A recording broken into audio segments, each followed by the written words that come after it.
Good morning everyone, কেমন আছো সবাই? আজ ছিল জামাই ষষ্ঠী। সকালবেলায় ঘুম থেকে উঠে আগে স্নান সেরে নিয়েছিলাম। স্নান করে সোজা চলে গেছিলাম ঠাকুর ঘরে গপুর সাথে দেখা করতে। তারপর আমি স্নানের পর যে স্কিন কেয়ারটা করি সেটাই করে নিচ্ছিলাম। ও আমাকে বলেছিল আমি যেন গিয়ে দেখি তুমি সুন্দর করে শাড়ি পরে সেজে গুজে রয়েছো।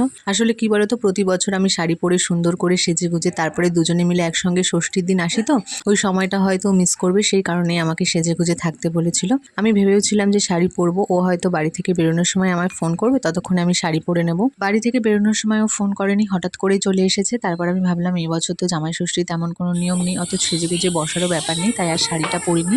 এদিকেও চলে এসেছে, নিয়ে এসেছে দই, মিষ্টি, মাজা আর আম। প্রতি বছর বাবা জামাই ষষ্ঠীর দুদিন আগে গিয়ে আগের দিন বাড়ি চলে আসে। এই বছর জামাই ষষ্ঠীর দিন একেবারে বাজার করে বাড়ি এসেছে। মাছ নিয়ে এসছে কেন? রেখে দেবো, পাবদা মাছ কালকে আবার বাজারে ভিড়ের মধ্যে ঢুকলো নাকি, আগে ফাঁকা আছে তাই।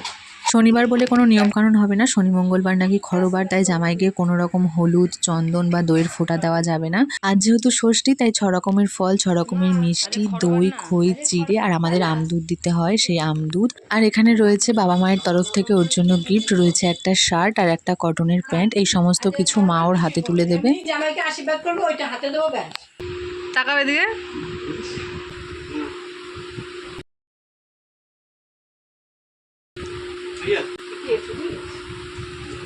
মা বাবা আমাকে কি দিয়েছে সেটাও তোমাদের দেখিয়ে দিয়েছিল এই কটনের কুর্তিটা, সঙ্গে ছিল হোয়াইট কালারের লেগিংস। আর আমাদের তরফ থেকে মা বাবার জন্য ছিল এইটা মশারিটা দিয়েছে হচ্ছে মা মানে আমার শাশুড়ি মাকে দিয়েছে। আর আমাদের তরফ থেকে রয়েছে এই ব্ল্যাঙ্কেটটা। অনেকেরই বক্তব্য থাকবে যে মাকে গরমকালে কেন ব্ল্যাঙ্কেট দিলাম। মাকে জিজ্ঞাসা করেছিলাম যে তোমার যেই জিনিসটা লাগবে সেটাই তোমাকে দেবো ষষ্ঠীতে।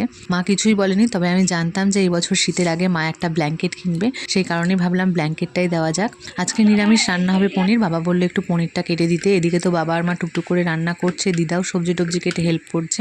আজকে দুপুরের মেনুতে ছিল উচ্ছে ভাজা, পটল ভাজা, আলু ভাজা, মুগ ডাল, পনিরের তরকারি, চাটনি, পাঁপড় ভাজা আর সঙ্গে ছিল দই মিষ্টি। সন্ধ্যেবেলায় বোন সন্তুদার ডোডো এসেছিল। রাতের মেনুটা ছিল জামাইয়ের পছন্দের ডাল, আলু ভাজা, আলু সেদ্ধ আর দুপুরের পনিরের তরকারি, চাটনি, পাঁপড় ভাজা ছিল। এই ছিল জামাই ষষ্ঠী স্পেশাল ব্লগ। কেমন লাগলো অবশ্যই কমেন্ট করে জানিও।